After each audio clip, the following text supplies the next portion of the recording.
Dear students, कैसे हैं आप लोग। कल मैंने आपसे वादा किया था कि आज आपके लिए कंप्यूटर की क्लास लेके आएंगे, तो आज हम कंप्यूटर क्लास के साथ आए हैं। और ये ध्यान रखिए कि थोड़ा सा सब्सक्राइबर आप हमारे भी बढ़वाइए, और ज़्यादा से ज़्यादा कंप्यूटर की जो कंप्यूटर क्या सारी क्लासेस को शेयर कीजिए, अपने दोस्तों के साथ शेयर कीजिए। कल को आपकी नौकरी लग जाएगी और आपका दोस्त अगर जॉब पे नहीं लगता है तो पैसे आप इसे उधार मांगेगा, फिर सोच लीजिए, है ना, अगर आप दे सकते हैं तो है ना। बार बार उधार मांगेगा, एक बार नहीं। तो मैं तो यही बोलूंगा कि इससे अच्छा है कि उसकी भी जॉब लगवाइए और आप अपनी वीडियो को ज़्यादा से ज़्यादा शेयर करें, है ना।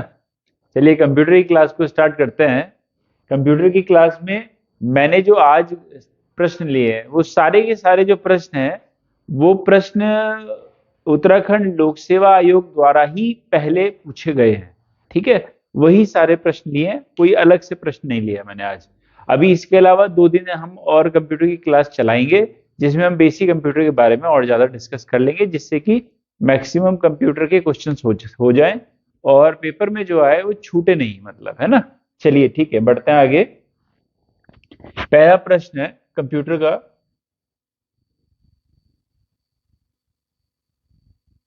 कंप्यूटर का पहला प्रश्न है, सीपीयू में कंट्रोल यूनिट का कार्य। सीपीयू में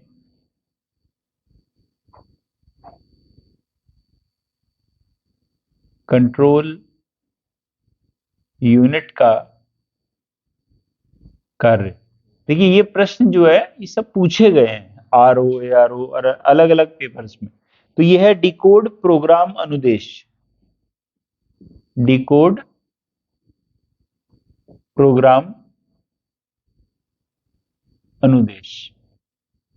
कुछ प्रश्न बहुत कठिन है, कुछ बिल्कुल आसान है, तो सब लेते हुए चलेंगे। कौन सी कंप्यूटर सिस्टम में प्राथमिक मेमोरी है ना। कंप्यूटर में प्राथमिक मेमोरी कौन सी है। प्राथमिक मेमोरी है R A M, RAM, random access memory. ठीक है, आगे बढ़ते हैं। O S I. O S I, यह है रेफरेंस मॉडल। किस लेयर पर आईपी एड्रेस का प्रयोग होता है। रेफरेंस मॉडल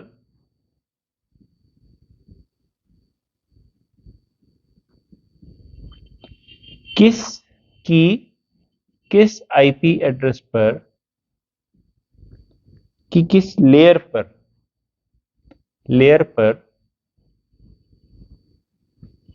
आईपी एड्रेस का प्रयोग होता है।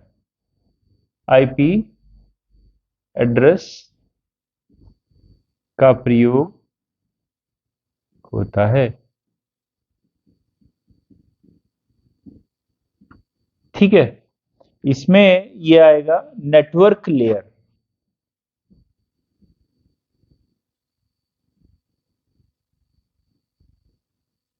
ठीक है, आगे बढ़ते हैं हम। नेटवर्क लेयर चौथी पीढ़ी की मोबाइल तकनीक है। मतलब चौथी पीढ़ी की मोबाइल तकनीक कौन सी है।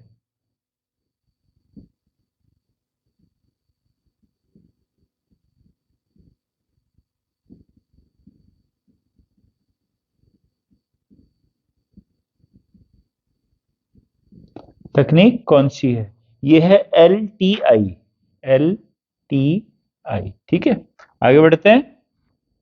यह है आधुनिक पीढ़ी के कंप्यूटर में प्रयुक्त। आधुनिक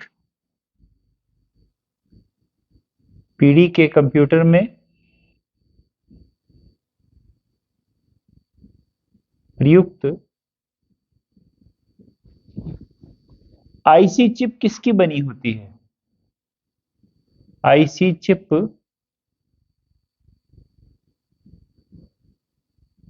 किसकी बनी होती है। ये होती है सिलिकॉन की। अच्छा, मुझे पता नहीं चल पा रहा है कि ये नीचे कितना जाएंगे हम, तो इसलिए इसको वो ज्यादा नीचे नहीं ले जाते हैं ना, यहीं पे छोड़ देते हैं, है ना। अच्छा, आगे बढ़ते हैं। इंटरनेट में प्रत्येक होस्ट कंप्यूटर के पास होता है।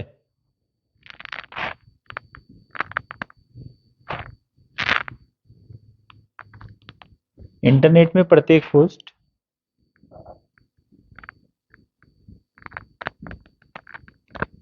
प्रत्येक होस्ट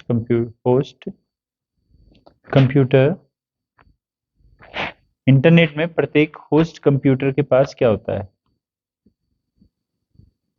पास क्या होता है? एक यूनिक आईपी एड्रेस होता है। ये बड़ा अच्छा प्रश्न है, यूनिक आईपी एड्रेस। ठीक है, अगला प्रश्न आएगा हमारा यहाँ से। अगला प्रश्न है हमारा कि डीएनएस का तात्पर्य क्या है? डीएनएस का तात्पर्य क्या है? Domain name system. ये तो आपको पहले से भी आता ही होगा, डोमेन नेम सिस्टम। ठीक है, आगे बढ़ जाते हैं।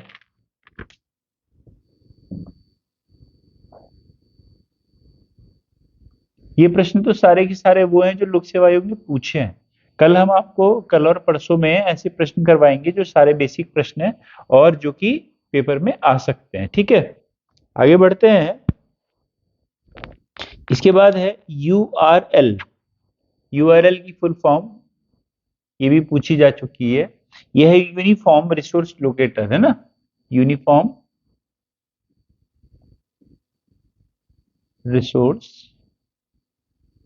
लोकेटर। ठीक है, और ये आपकी जो बुक है ना लूसेंट वाली, उसके पीछे भी ये सारे फुल फॉर्म दिए हैं, वहां से आपको सारी याद कर लेनी चाहिए। एमएस वर्ड डॉक्यूमेंट में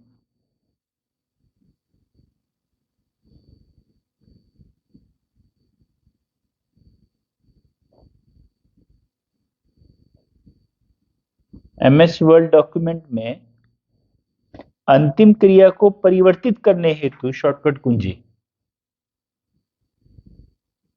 अंतिम क्रिया को परिवर्तित करने हेतु शॉर्टकट कुंजी। ठीक है, शॉर्टकट कुंजी क्या होगी? ये होगी कंट्रोल प्लस जेड। ठीक है, अगला प्रश्न हम लिखेंगे। ऑफिस 2007 में एमएस वर्ड डॉक्यूमेंट की 2007 में एमएस वर्ड डॉक्यूमेंट की एमएस वर्ड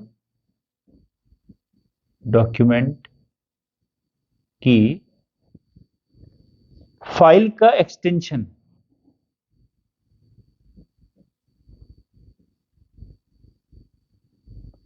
ये थोड़े से टफ प्रश्न हैं, जैसे प्रश्न मतलब उसी को आएंगे जो कंप्यूटर की अच्छी जानकारी रखता है ना। तो ये है डॉट टी एक्स टी। ठीक है, आगे बढ़ेंगे हम। यह है कौन सा प्रोटोकॉल विभिन्न होस्ट को ईमेल की सुविधा देता है? कौन सा प्रोटोकॉल होस्ट को कौन सा प्रोटोकॉल विभिन्न होस्ट को ईमेल की सुविधा देता है? की सुविधा देता है, यह है एस एम टी पी। आगे बढ़ते हैं हम। यह है RAM, R A M, RAM में ऑपरेटिंग सिस्टम लोड करना कहलाता है। में ऑपरेटिंग सिस्टम लोड करना कहलाता है। क्या कहलाता है? ये कहलाता है बूटिंग। ठीक, आगे बढ़ेंगे। किस अस्थायी भाग में टेक्स्ट एवं अन्य डाटा को भंडारित कर किस अस्थायी भाग में किस अस्थायी भाग में टेक्स्ट एवं अन्य डाटा टेक्स्ट एवं अन्य डाटा को भंडारित कर भंडारित कर बाद में किसी अन्य स्थान में चिपकाते हैं।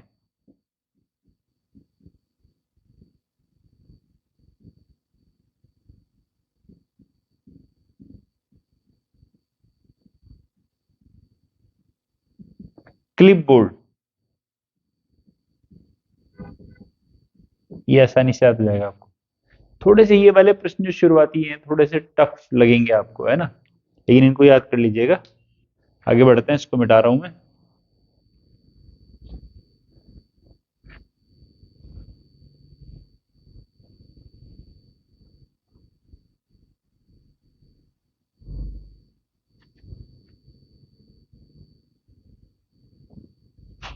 आगे बढ़ते हैं।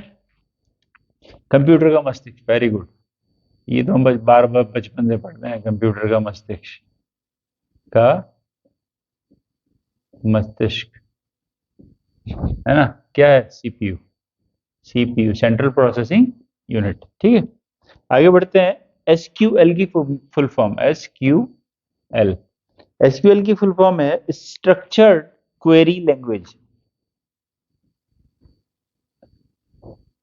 एक तो राइटिंग इतनी गंदी है, स्ट्रक्चर्ड क्वेरी लैंग्वेज, है ना। आप आवाज से भी समझ लिया करो थोड़ा थोड़ा, है ना। ठीक है, आगे बढ़ते हैं। सॉफ्टवेयर जो आपको वेब पेज देखने की आज्ञा देता है।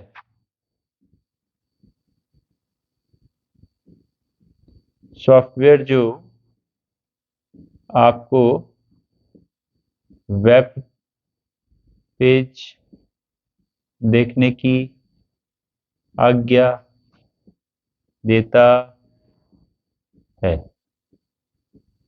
ठीक, क्या कहलाता है, ये कहलाता है web browser. Web web browser, ठीक। आगे बढ़ते हैं। मोजिला फायरफॉक्स क्या है। मोजिला फायरफॉक्स, नाम अच्छे से सुना होगा आपने, है ना, क्या है।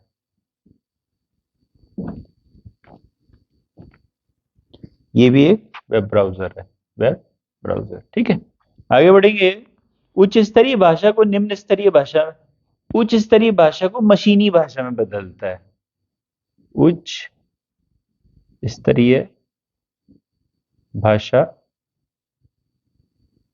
को मशीनी भाषा में कौन बदलता है, ये बदलता है कंपाइलर, ठीक है। कॉमन क्वेश्चन है ये, कुछ तो कॉमन क्वेश्चन है इसमें, बिल्कुल कॉमन। जैसे कंप्यूटर का मस्तिष्क हो गया, मोजिला फायरफॉक्स हो गया, उच्च स्तरीय भाषा को मशीनी भाषा में बदलना हो गया, है ना, ये कॉमन क्वेश्चन हो गए, बिल्कुल। चलिए इसके बाद आगे हम बढ़ते हैं। किसका प्रयोग करके वेब पेज बना सकते हैं आप, है ना, किसका प्रयोग करके, किसके प्रयोग से वेब पेज बना सकते हैं। यह है HTML, hyper text markup language, ठीक है, इसकी फुल फॉर्म है। एक बाइट बराबर, एक बाइट बराबर 8 बिट्स के, ठीक है। ये भी कॉमन क्वेश्चन में आ गया, ये सब कॉमन क्वेश्चन आ गया आपके, ठीक है, लेकिन बार बार आते हैं ये पेपर में, ध्यान रखिएगा आप। इसीलिए मैं आपको बोल रहा हूँ कि वो जो हमारी किताब है, बहुत ही अच्छी किताब है लूसेंट की, उसके पीछे वाले पेजेस में जाकर के कंप्यूटर एक बार पढ़ लीजिएगा। चलिए फिर भी आगे बढ़ते हैं। इंटरनेट एक्सप्लोरर एक है, लिखेंगे इंटरनेट एक्सप्लोरर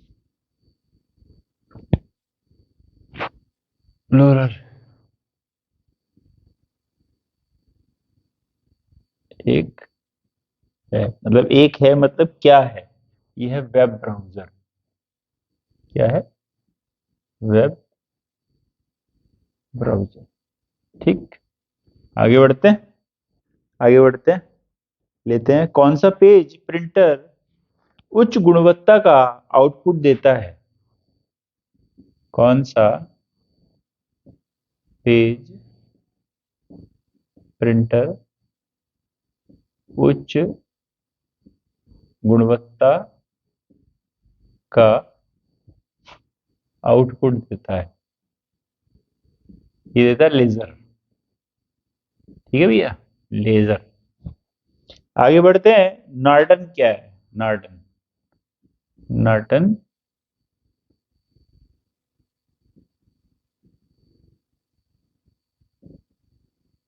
क्या? ये एंटीवायरस होगा ये, है ना? नॉर्टन क्या है? Antivirus, anti virus. ठीक। आगे बढ़ते हैं कि रैम क्या है? रैम। ये प्रश्न बार बार लोक सेवा आयोग ने बार बार पूछा है, बार बार हर पेपर में घुमा फिरा करके, ये कि वॉलेटाइल है कि नॉन वॉलेटाइल है ना? और हम बार बार गलत करके आते हैं ना। ये है वॉलेटाइल, वॉलेटाइल। ठीक है भैया। ROM क्या है? Non volatile. मैंने बहुत बार बताया है, इसको समझाया है कि आप इसको इस तरह से याद रख सकते हैं। नॉन वॉलेटाइल, नॉन वॉलेटाइल मतलब स्थाई, है ना? स्थाई एक तरीके से। और वॉलेटाइल मतलब अस्थाई। तो ये याद रखिएगा इसको इस तरीके से।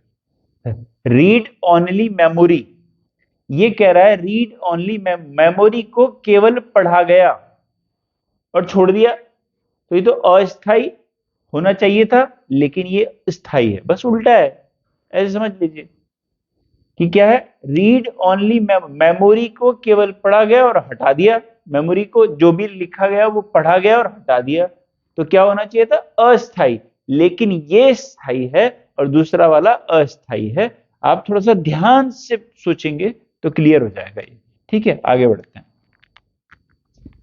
चलिए आगे बढ़ते हैं। इसमें है चार्ल्स बेबेज द्वारा, चार्ल्स बेबेज ने कौन सा कंप्यूटर डिजाइन किया था, है ना?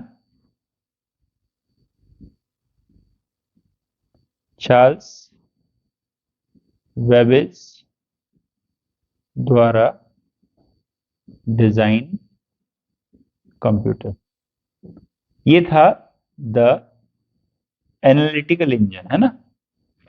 एनालिटिकल लिटिकल इंजन। ये मेरे ख्याल से जो ध्यान आ रहा है ना मुझे, ये RO में पूछा था। फिर है डिजिटल सिग्नल को एनालॉग सिग्नल में कौन परिवर्तित करता है? डिजिटल सिग्नल को एनालॉग सिग्नल में कौन परिवर्तित करता है? यह है मॉडेम, मॉडेम, है ना? ठीक है, अगला प्रश्न ले लेते हैं। डाटाबेस को मैनेज करने के लिए किसका प्रयोग किया जाता है? डेटाबेस को, डेटाबेस को मैनेज करने के लिए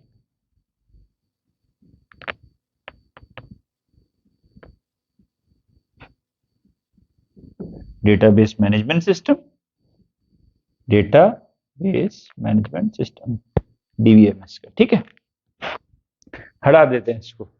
ठीक।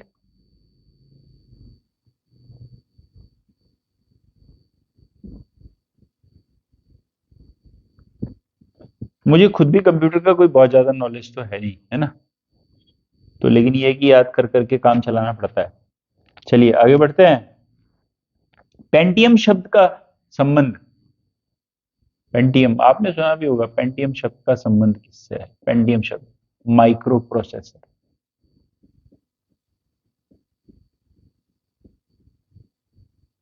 ठीक, आगे बढ़ते हैं। फिर क्या है, किस तरह का प्रक्रम छोटी फाइल बनाता है जिसको इंटरनेट पर स्थानांतरण तीव्र होता है? किस तरह का प्रक्रम छोटी फाइल बनाता है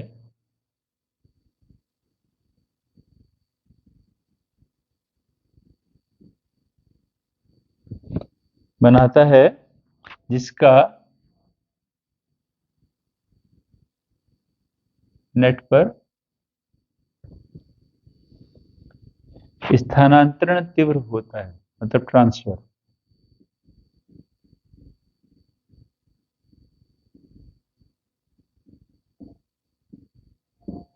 होता है ना। कंप्रेशन, कंप्रेस करके फाइल को छोटा बनाना और फिर आगे भेज देना। ठीक है, आगे है ALU। ये तो आपको आता ही होगा, ALU है ना, अर्थमेटिक लॉजिकल यूनिट।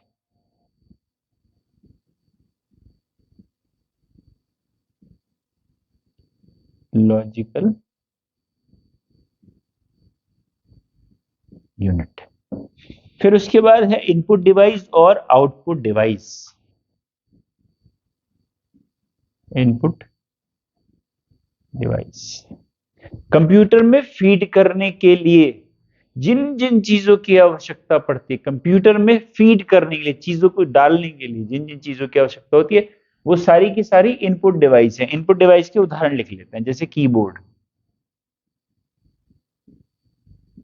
कीबोर्ड आ जाएगा, माउस आ जाएगा, जॉयस्टिक आ जाएगा, जॉयस्टिक आ जाएगा, ट्रैक बॉल, स्कैनर। ये स्कैनर वाला जो मामला है ना, ये कई बार पेपर में पूछा है, स्कैनर इंपॉर्टेंट है, स्कैनर है ना। माइक्रो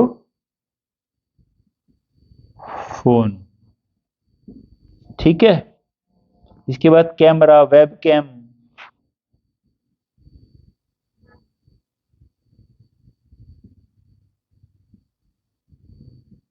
है ना, वेब कैम। और इसमें एक बहुत इंपॉर्टेंट है, वो लिख लीजिएगा, OMR। और एक है MICR, माइक्रो कोड होता है ना, MICR, ये देख लीजिए। और ये है आउटपुट डिवाइस, आउटपुट। मतलब हमने क्या किया, कुछ चीजों का इस्तेमाल करके कंप्यूटर के अंदर डाल दिया, वहां से हमको जो चीजें हमको दिखा रही हैं, बतला रही हैं, दिखा रही हैं, जो आउटपुट मिल रहा है बाहर, वो है ना, वो सारी चीजें आउटपुट पाएंगी कौन सी, जैसे प्लॉटर, प्रिंटर,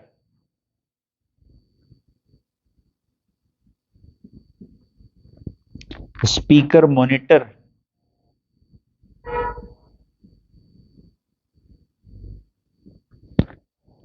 है ना, और हेडफोन। ठीक है, और प्रोजेक्टर भी इसमें लिख सकते हैं आप, प्रोजेक्टर। ठीक है, अगला प्रश्न ले लेते हैं। कंप्यूटर की किसी पीढ़ी में किस पीढ़ी में ट्रांजिस्टर का प्रयोग हुआ? कंप्यूटर की किस पीढ़ी में ट्रांजिस्टर का प्रयोग हुआ? ये हुआ था तीसरी पीढ़ी में। वैसे तो सब पीढ़ियों का लिखवा देना चाहिए अलग अलग, देखते हैं चलिए कल जैसा भी होगा। चलिए मिटा रहा हूं मैं इसको, थोड़ा सा और लिख लेते हैं।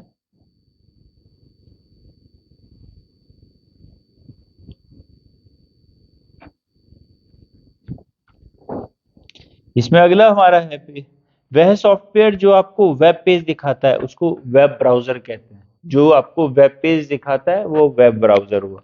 अगला है फाइबर ऑप्टिक्स में संकेत स्रोत क्या है? फाइबर ऑप्टिक्स में संकेत स्रोत क्या है?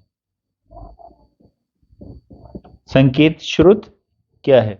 यह है प्रकाश की तरंगे, प्रकाश की तरंगे, है ना, फाइबर ऑप्टिक्स। और ये काम किस पे करता है? पूर्ण आंतरिक परावर्तन पे काम करता है। चलिए आगे बढ़ते हैं। मल्टीमीडिया में सम्मिलित हो सकता है क्या? मल्टीमीडिया में क्या सम्मिलित हो सकता है? ग्राफिक्स, एनिमेशन,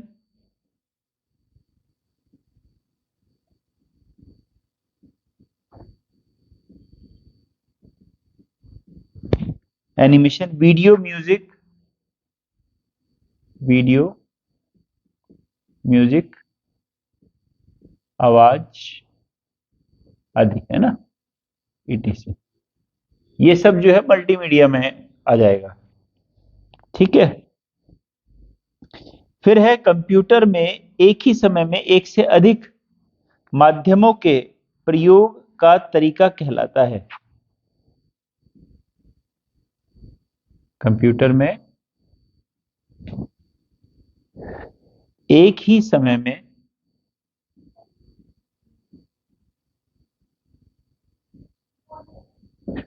एक ही समय में एक से अधिक माध्यमों के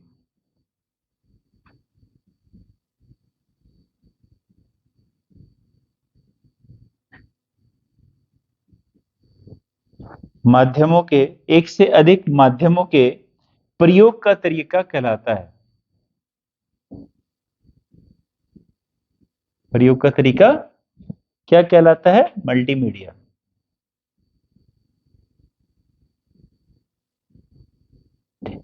ठीक है, अगला प्रश्न लेते हैं। एक निश्चित पते पर एक एब्यूजर द्वारा एक निश्चित पते पर एक एब्यूजर द्वारा बार बार एक ही ईमेल संदेश भेजना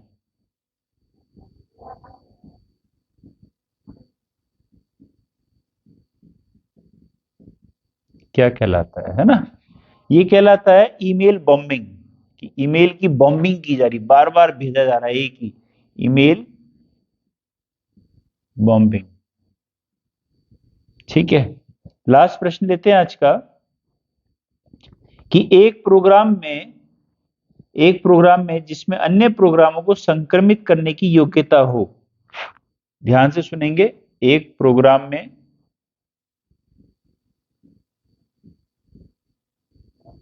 जिसमें अन्य प्रोग्रामों को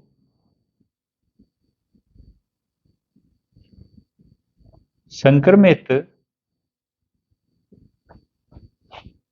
करने की योग्यता हो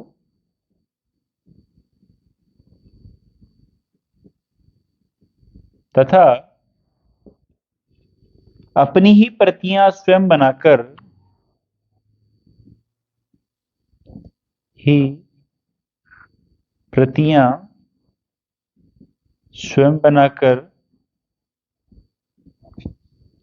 स्वयं बनाकर इसे प्रोग्रामों में फैला सकता है।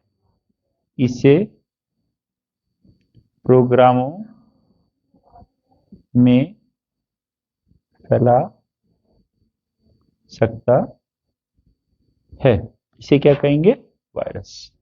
आप समझिएगा जब मैं लिख रहा हूँ तो मैंने एक तरीके से वायरस की पूरी परिभाषा लिख दी है। ठीक है, देख लीजिए आप इसको अच्छे से। और बाकी हम जो है कुछ मेरे ख्याल से लगभग 10 भी नहीं, 5-6 प्रश्न रह गए होंगे जो मैंने आज नहीं लिखवाए टाइम हो जाने की वजह से, है ना? तो इनको तो कल लिखवा ही दूंगा। बाकी और जो बेसिक क्वेश्चंस हैं उनको भी हम डिस्कस कर लेंगे कल और परसों। कंप्यूटर की सारी चीजें मैं चाह रहा हूँ हो जाएं जिससे कि जो भी आए इसी के अंदर से आए।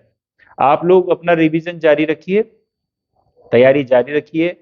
और शनिवार को वैसे भी 9 तारीख 10 तारीख से जो है सब लोग निकल जाएंगे।